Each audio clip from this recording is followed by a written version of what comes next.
মানপুৰ গাঁৱত ভীমা লোহাৰ নিজৰ পত্নী জানকী, পুত্ৰ ভোলা আৰু কন্যা জয়াৰ লগত বাস কৰিছিল। যেনে যেনে গাঁৱৰ বিকাশ হ'ল, ভীমাৰ কাষ্টমাৰ কমি গৈ থাকিল।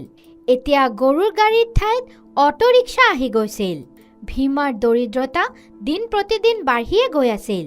এদিনা পুত্ৰ ভোলা লাগি আছে, এতিয়া তোমাক চহৰত ৰোজগাৰ কৰিবলৈ যাবই লাগিব, কাৰণ বহুত ঋণ হৈ গৈছে আৰু ৰোজগাৰ কমিয়ে গৈ আছে। ঘৰ খৰচ চলোৱাৰ বাবে তোমাক কাম কৰিব লাগিব। মইতো নিজেই আপোনাক ক'বলৈ গৈ আছিলোঁ কি মই কাম কৰিব বিচাৰোঁ। সেই দিনু খুৰাৰ পুত্ৰ চন্দু চহৰত ৰিক্সা চলায়। সি গাঁৱত আহিছে, কালিয়ে সি গৈ আছে। মোকো যাবলৈ কৈ আছিল। বৰ ভাল কথা, কিন্তু তাতে ক'ত থাকিবা? সেই চন্দু এখন ঘৰ ভাড়া কৰি থাকে, তাতে দুয়োজন থাকি যাম। ৰিক্সাৰ মালিকৰ লগত কথা পাতি লৈছে সি, ভাড়াত ৰিক্সা লৈ চলাম। কিন্তু এতিয়া তোমাৰ বয়সে কিমান হৈছে? 17 বছৰৰ বয়সত তুমি কেনেকুৱাকৈ বাহিৰত যাবা? এতিয়াতো তুমি নিজেই সৰু হৈ আছা, আৰু আপুনি কেনেকুৱা দেউতা হয় যোন ইমান সৰু ল'ৰাটোক বাহিৰত পঠাই আছে?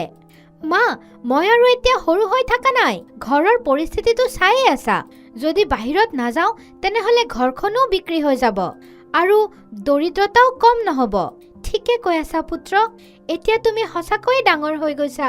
আজি গধূলি জমিদাৰৰ কন্যা সোণীৰ জন্মদিন হয়, তাতে আমি যাম।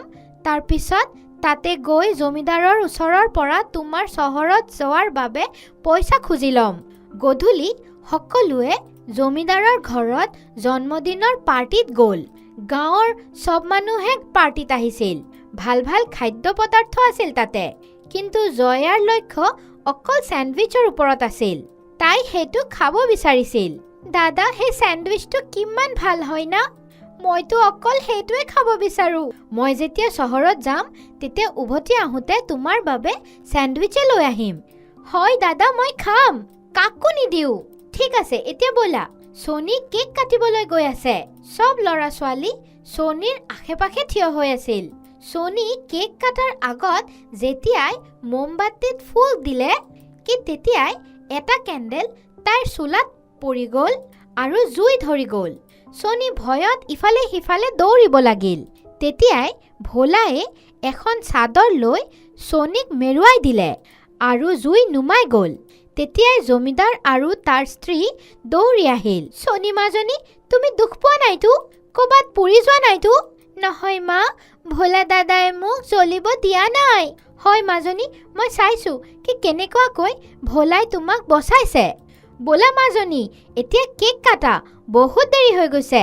আৰু হয়, আৰু এটা ফ্ৰক পিন্ধি লোৱা, ফ্ৰকটো জ্বলি গৈছে। বোলা মাজনী, মই এতিয়াই তোমাক বেলেগ এটা চোলা দিওঁ।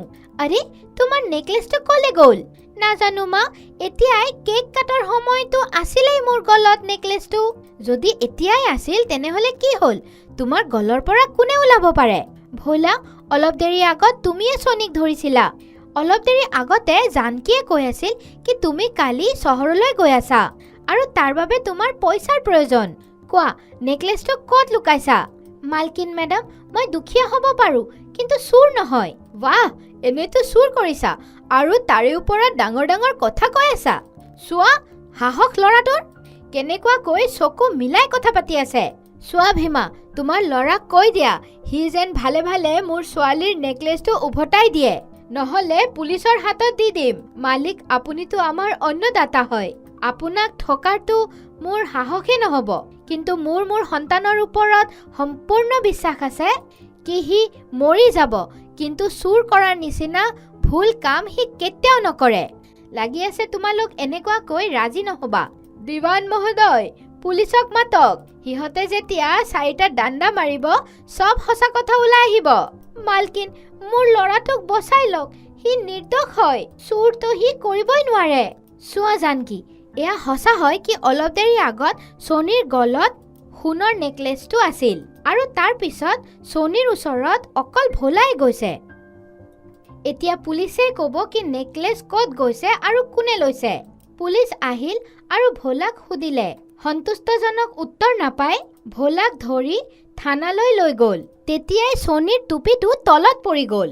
তাই টুপিটো উঠোৱাৰ বাবে তলফালে মূৰ কৰিল। তেতিয়াই সোফাৰ তলত পিছফালে তাইৰ নেকলেছটো দেখা গ'ল। মা, সেয়া চোৱা, সোফাৰ তলত মোৰ নেকলেছটো পৰি আছে। বাহ, সঁচাকৈ? থানেদাৰ বাবু, ভোলাক এৰি দিয়ক। মোৰ ছোৱালীজনীৰ নেকলেছ পোৱা গৈছে। তেতিয়াই ভীমা নিজৰ পৰিয়ালৰ লগত তাৰ পৰা যাব ধৰিল। কলে গৈ আছা জানকী? ৰৈ যোৱা, খাই লৈ যাবা। নহয় মালকিন, আমাৰ পেট ভৰি গৈছে। যদি আৰু 1 মিনিটো ইয়াতে থাকো তেনেহলে লাজত মৰি যাম। ভীমা, ভুল বুজাবুজিত এই সব হৈ গ'ল। ৰৈ যোৱা, খাই যাবা। মালিক, এজন দুখীয়া মানুহৰ ওচৰত তাৰ সন্মানটোৱে সব হয়।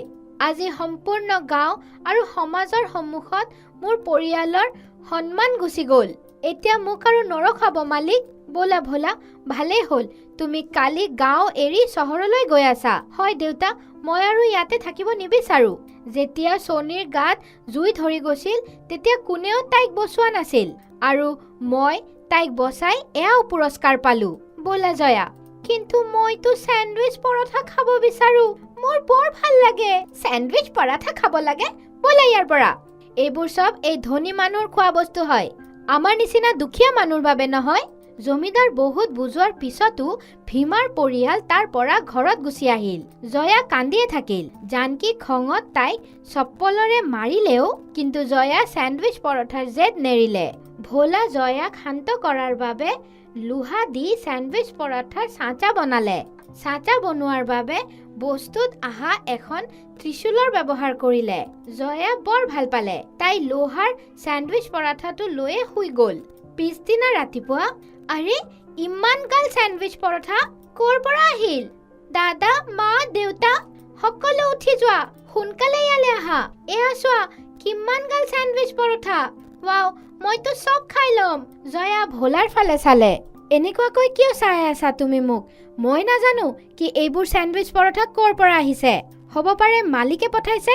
দাদা, ইমান টেষ্টি স্যান্ডউইচ পৰঠা আজিলৈকে খোৱা নাছিলো। সঁচাকৈ স্যান্ডউইচ পৰঠা বৰ টেষ্টি আছিল। সকলোৱে স্যান্ডউইচ পৰঠা খালে। বাছি যোৱা স্যান্ডউইচ পৰঠাবোৰক ভোলা গাঁৱৰে বজাৰত বিক্ৰী কৰি আহিল। ঘৰত আহি চালে কি লোহা স্যান্ডউইচ পৰঠাৰ ওচৰত বহুত গাল স্যান্ডউইচ পৰঠা আছে। সকলোৱে গম পাই গ'ল কি ভোলা বাবাৰ ত্ৰিশূলৰ শক্তি কাম কৰি আছে।